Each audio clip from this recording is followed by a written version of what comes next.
جگہوں میں تم شور مچا سکتے ہو، علمی حلقے میں تمہاری کوئی گنجائش نہیں ہو سکتی ہے۔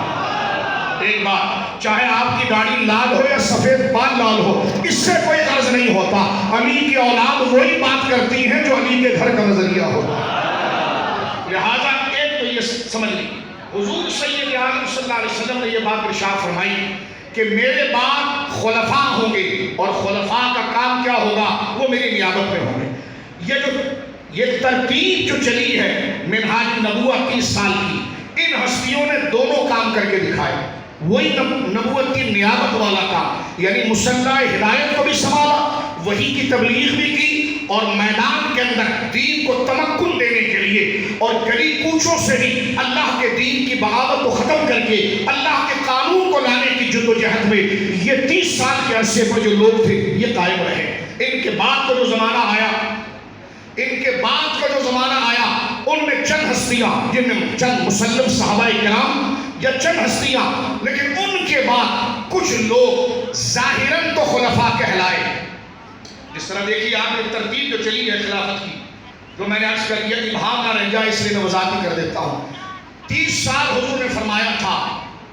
کیونکہ اولیاء کے مرتبے کو سمجھنے کے لیے مقدمہ ذرا مختصر سا سمجھ لیں۔ حضور نے فرمایا میرے بعد نبی تو نہیں آئے گا، خلفاء ہوں گے،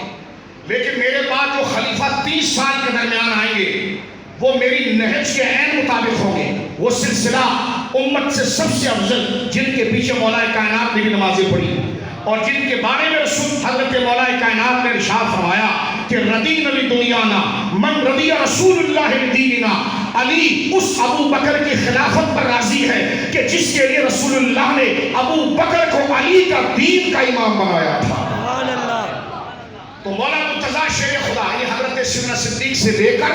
حضرت امام حسن تک، اس کے بعد دور پاک آ جاتا ہے حضرت کاتب وحی حضرت معاویہ رضی اللہ عنہ کا۔ اس کے بعد اگر آپ آگے چلے تو پھر ایک ہستی آ جاتی ہے حضرت عمر بن عبدالعزیز رضی اللہ عنہ، یہ بنو امیہ میں، اسی طرح بنو عباس میں، جن کی ہستیاں باعتبار صحابیت کے مسلم ہے، وہ اس میری گفتگو سے مستثنا ہے، یعنی ان کے فضائل ہم بیان کر چکے ہیں۔ لیکن کچھ لوگ جو خلفاء کا ٹائٹل تو لے چکے تھے، چاہے وہ بنو عباس میں ہو یا بقیہ بنو امیہ میں ہو، لیکن ان پر وہ شرف نظر نہیں آیا، تو پھر بات واضح یہ ہوئی کہ ان کا کام یہ تھا کہ وہ مسلح ہدایت کو بھی سنبھالے اور باہر کے نظم کو بھی سنبھالے، لیکن کچھ عیاشی اور کچھ دنیاوی لگاؤ کے اعتبار سے 400 سالہ دور، چاہے بنو عباس کا ہو، الا ماشاءاللہ ان میں سے کوئی ایک بندہ نیک گزرا ہو، یا بنو امیہ کا دور ہو، علاوہ سیدنا معاویہ اور حضرت عمر بن عبدالعزیز کے، اس میں آپ دیکھیں گے ایک فساد برپا ہوا۔ اس وقت دین متین کی حفاظت جو خلافت کی تھی، مانا کہ سیاست کا حصہ خاموش رہا، لیکن خلافت نبوی کا ایک باطنی مرکز جو تھا وہ وحی کی تبلیغ تھی، وہ اللہ نے اولیاء کو تفویض فرمایا، یہ کام کیا، جن میں ہستیوں میں پہ در پہ شخصیات چلی ہوئی آئی۔ یہ لوگ کہتے ہیں کہ جناب تمہارے سلسلوں میں خلافتیں کیوں بڑھتی ہیں؟ خلافتیں تو سیاست میں ہوتی ہیں، آپ کیا خلافت کی دستار یا پگڑی کسی کے سر پر باندھ دیتے ہیں؟ ہم نے کہا وہ خلافت کی دستار اور پگڑی جو باندھی جا رہی ہے اس سے مراد وہ گلی کوچے کی اشیاء نہیں، جس مقصد کے لیے گلی کوچے کی حفاظت کے لیے انہیں ثانی مقام دیا گیا تھا، اصل مقام تو وحی کی تبلیغ۔ جب وہ مسند پر بڑا جمع لوگ وہ کام نہ کر سکے تو وہ وحی کا کام جنہوں نے کیا وہ آستانوں کی آبرو، وہ اولیاء تھے، اس لیے خلافت کا وہ نظم یہاں قائم رہا۔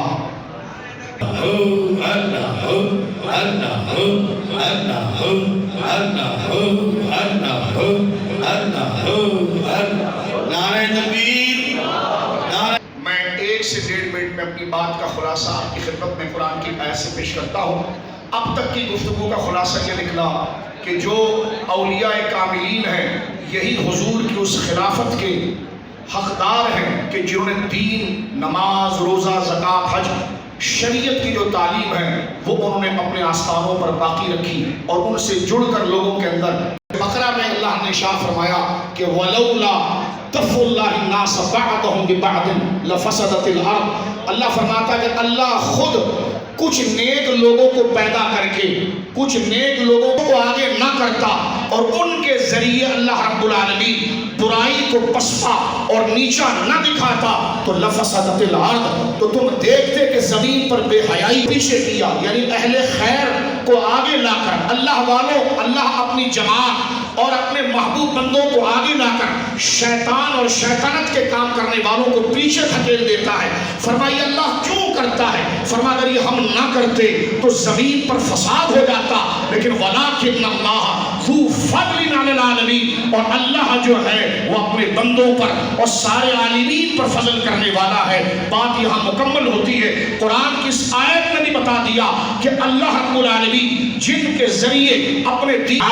اور شیطانی اور کفر کے کام کو ختم کرواتا ہے، وہ ذات دکھنے میں ذات ہوتی ہے، حقیقت میں وہ اللہ کا فضل ہوتا ہے جو اولیاء کی شکل میں، علماء کی شکل مبارک میں نظر آتا ہے۔ اور اس میں کوئی دو رائے نہیں، یہ علاقہ ہو یا داڑھی شریف کا علاقہ ہو، یہاں کا علاقہ ہو یا باہر کا علاقہ ہو، اس علاقے میں حضرت سیدی دولت شاہ صاحب رحمۃ اللہ تعالیٰ علیہ نور اللہ طریقہ اور آپ کے آباء و اجداد رضوان اللہ مجمعین کے ذریعے اللہ رب العالمین نے اس خاندان سے وہ خدمات لی کہ گلی کوچوں سے عقیدے کی بھی اور عمل کی بھی بدعقیدگی ختم ہوئی اور لوگ نمازی بنے، اللہ والے بنے، عاشق رسول بنے، عاشق اہل بیت بنے، عاشق صحابہ بنے۔ اور یہی کام ولایت کا ہوتا ہے جو اللہ نے اپنے وقت میں جو وقت دیا تھا حضرت شاہ صاحب کو، اس پر کمال کام آپ نے اپنی زندگی میں دیا۔ اتنے کثیر تعداد میں جو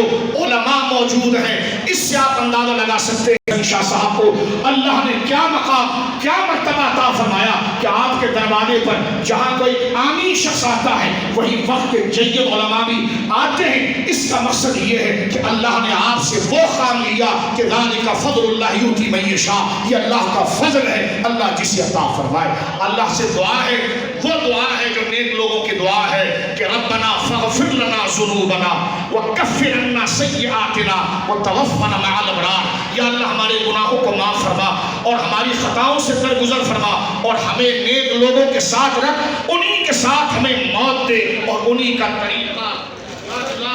ہمیں عطا فرما۔ اور اللہ ہماری اس گفتگو کو ہمارے لیے توشہ آخرت بنائے اور حضرت شاہ صاحب کی روحانیت سے آنے والے آستانے پر ہر شخص کو متمتع فرمائے، بالخصوص حضرت کے دونوں شہزادگان کو اللہ رب العالمین چرخ طریقت پر دوام اور اللہ رب العالمین استقامت اور سلامتی عطا فرمائے، اور ہمیں ہر اچھے اور اللہ کے محبوب بندوں کے ساتھ ہمدردی، محبت، تعلق اور غلامی کا رشتہ قائم رکھنے کی توفیق عطا فرمائے۔ وآخر دعوانا ان الحمد للہ رب العالمین۔